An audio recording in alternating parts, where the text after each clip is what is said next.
Hurricane Harvey has caused devastation resulting in $125 billion in damage.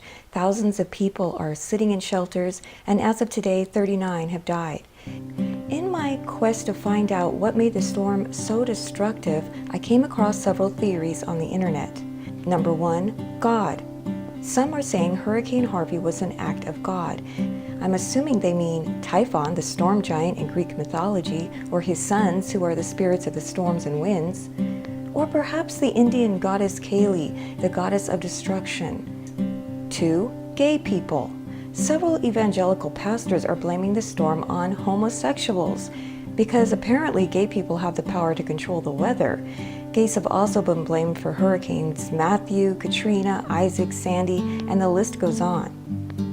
Number 3, weather modification. Conspiracy theories are blaming Harvey on the government or the Illuminati, saying it's a product of weather modification or geoengineering with the purpose of getting rid of thousands of people.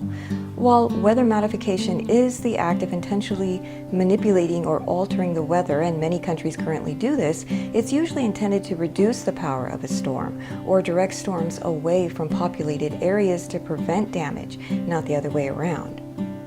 4. Global warming. Some are blaming global warming. According to scientists, global warming didn't necessarily cause the storm, but it made it worse than it should have been. So, what are the facts? This is what we know as of now. Texas has experienced many powerful storms and floods over the past decade. You would think they would have made some changes as far as creating a better way to channel floodwaters away from the cities and a more effective reservoir system, and also not permit construction of property on coastal areas where the soil is not adequate for construction. Which brings us to another important point. Texas apparently has very lenient building code regulations which permit some unsafe construction.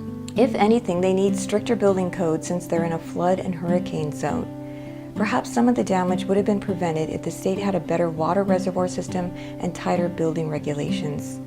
Some experts say the flooding is worse due to poor urban planning, as well as a huge surge in population growth over the last 20 years, both combining to make some parts of Texas a paved concrete jungle with basically nowhere for the water to go. Let's go back to global warming. When ocean water is warm and the atmosphere is too warm, this combines for some hellish precipitation. And if a storm cloud's lingering over one location, and that location is flooded, and the atmosphere is warm, that flood water will evaporate and rain back down on the same location over and over, according to meteorologists. Obviously, no city could realistically survive the deluge of rain and flooding and high winds that came with a storm like Harvey, but there are steps that could have been taken which would have prevented the damage from being so severe. So, who is to blame? I don't have the answer. I'm just a person making YouTube videos. But one thing I do know, we can right now spend our energy helping those in need by volunteering or sending in a donation. On an individual level, we can take precautions in case of another disaster, such as storing up on food and water and emergency supplies, buying home insurance, and other things we do have control over.